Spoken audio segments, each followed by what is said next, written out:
the one, the only, Ben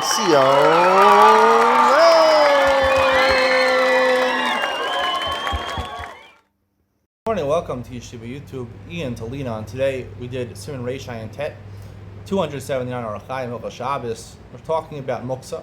Specifically, we're talking about a candle that was lit for Nero Shabbos. Muksa. Even after it extinguishes, muksa. Even you put bread on it, muksa. Even if you made it tonight, the Ramah Paskins, muksa. You can't move it even Sarach Gufa Sarach Makomo. In contradistinction to a different type of muksa, which we'll learn about. And I think Shinchet, 308 Hilchos Shabbos, talk about that. It's called Klisha Malachto Le'Isr, a hammer. Classically, they have a hammer. Hammer is normally used to knock in nails. Now, knocking in nails is a Malachto Raisa. It's a Malachto Le'Isr. However, if you want to crack open a wall on Lagufo or Makoma, you need the place where the hammer is, you can move it. We're less stringent with this, but already in Sif Beis over here, by a candle that was lit before Shabbos, you can't move it even after it extinguishes, even L'Sarach Gufo L'Sarach Makomo. Why not? Why are we machmir by this? And the answer is found really in the Magen Avram, who says in Halacha Hey, let's say you lit a nair on Shabbos permissibly, right? Someone was a chol sheyesh b'sakana. We learned yesterday you light a nair, or a woman's about to give birth. It's sakanas nefashos. You light the nair, and then she gives birth. The chola gets better. Are you allowed to move it? The answer is you're allowed to move it. And the Shulchan Aruch adds, even if you lit a b'shogeg, you did an isser, you lit a b'shogeg, it's mutter. And the Magen Avram adds even shogeg. The reason he mentions shogeg, the Shulchan Aruch, is because we don't usually assume people are going to be amazed light fires on Shabbos. But even if it was amazed, it's okay. Why? The Magen Avram writes, right? Dilo mikri dachye biyadayim. I don't get likum erev Shabbos. The distinction is that halacha we're talking about he lit the fire on Shabbos. If you lit it before Shabbos, it's worse. Now, what makes it worse before Shabbos? So the Gemara in Shabbos, Daf Mem Hey Amud Beis, quotes the opinion of Rav Shimon. Rav Shimon argues, famous Malchokas in the Gemara, the Rav Shimon and Rav Yehuda, Yesh Muksa or Ein Muksa. Rav Yehuda holds Yesh Muksa. Rav Shimon holds Ein Muksa. It doesn't mean Rav Shimon holds there's no concept of Muksa.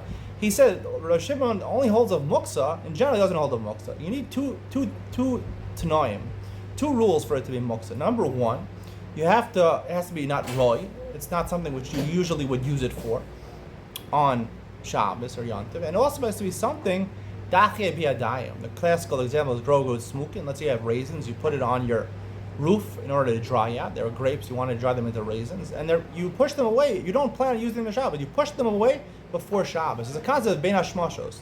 Ben hashmashos. Once something is muktzah ben hashmashos, and I push away for ben hashmash before Shabbos, and ben hashmash happens after I pushed it away, it answers it for the whole day. And then there's another aspect of muksa that right now it's not fit normally to be used. So if you have those two conditions, that's really muksa. Even Rav Shimon's moda, that's muksa. And that's what we're talking about over here in this siman, a ner that you light before Shabbos. Because you lit before Shabbos, right?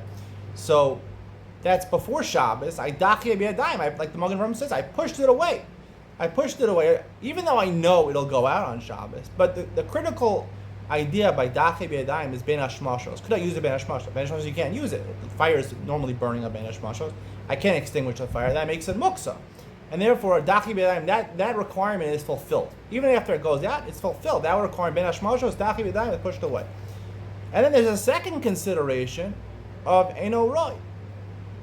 So, it's not fit. So really, this candle wasn't fit, right? It wasn't fit when it was lit. Now maybe it's fit. Maybe I made it tonight, but you still have the major component of muksa.